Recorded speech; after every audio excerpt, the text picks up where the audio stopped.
Merhaba arkadaşlar.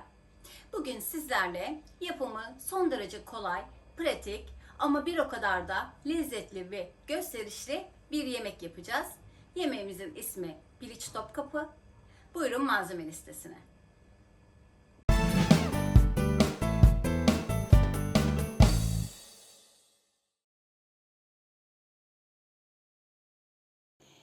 Malzeme listesi. Bütün şekilde açılmış, kemikleri çıkarılmış 6 adet kalçalı but, kuru soğan, kaşar peyniri, dolmalık fıstık, kuş üzümü, pirinç, baharatlar, zeytinyağı, salça, yoğurt.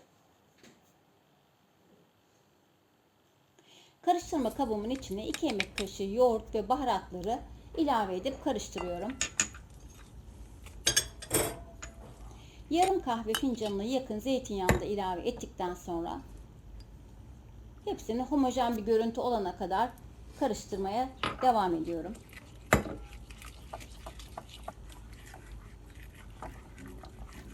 Şimdi kalçalı butların hepsini karışımın içine ilave edip bu sosun hepsini her yerine eşit bir şekilde gelmesini sağlayarak karıştırıyorum.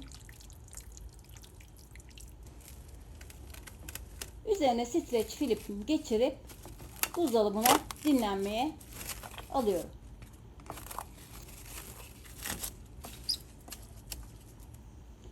Bir su bardağı pirincimin üzerine sıcak su ilave edip onu da beklemeye alıyoruz.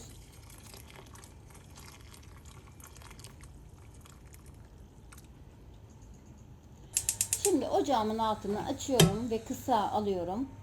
Hiç yağ eklemeden dolmalık fıstıklarımı ilave edip onları rengi dönene kadar kavurmaya başlıyorum. Bu arada onlar kavrulurken bir adet kuru soğanı yemeklik doğruyorum.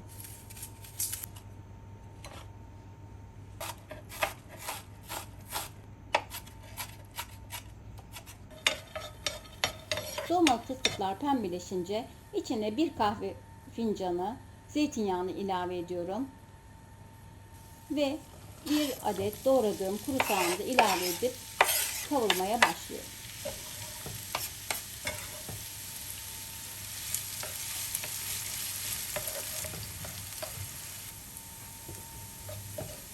Soğanlar pembeleşince yıkadığım, süzdüğüm pirinci ilave ediyorum ve baharatlarımı ekliyorum. Kuş üzümünü ilave ediyorum.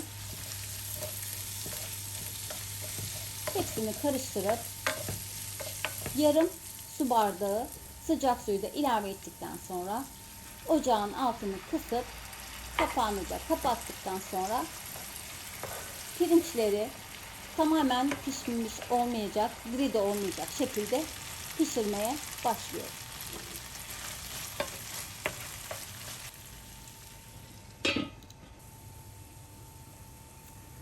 Pirinçler suyunu çekince ocağın altını kapatıp soğumaya bırakıyorum.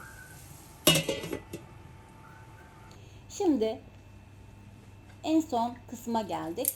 Burada sosladığım tavukları bir kaseye ters çevirip içine 3 yemek kaşığı dolu dolu iç malzemeden koyup üzerini gelişigüzel kapatıp alttan elimle destek verdikten sonra kaseyi tepsiye ters çeviriyorum. Bu kadar basit.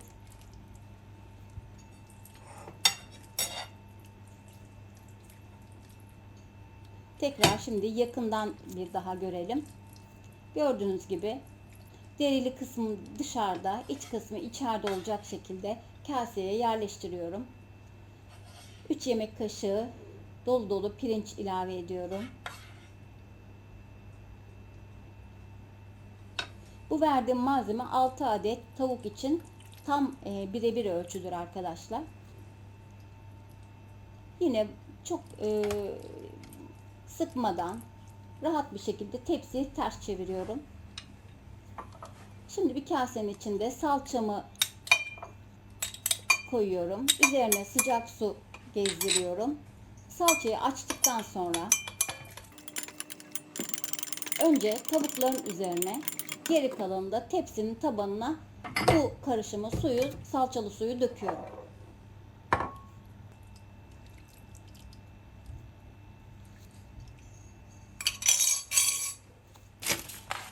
Üzerine çok amaçlı pişirme kağıdımı ilave ediyorum. Güzelce üzerini kapatıyorum.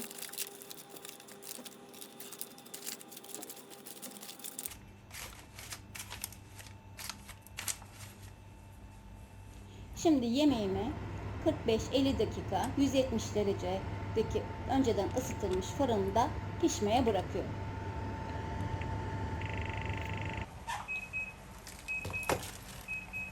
Fırından çıkarıyorum. Bu aşamada aslında yemeğim pişmişti. Arzuya göre isterseniz ilave etmeyebilirsiniz de. Daha lezzetli olması için üzerlerine kaşar peyniri ekliyorum. Peynirler eriyip birazcık kızarana kadar 5-10 dakika kadar fırına pişmeye bırakıyorum.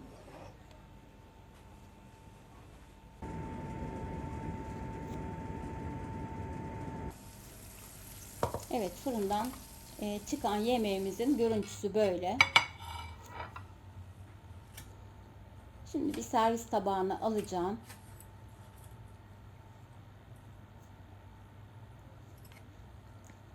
Sizler için de tadına bakacağım.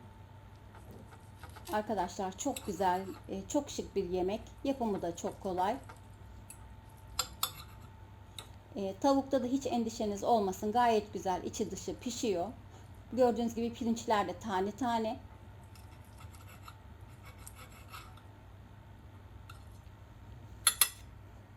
Umarım tarifimi beğenmişsinizdir.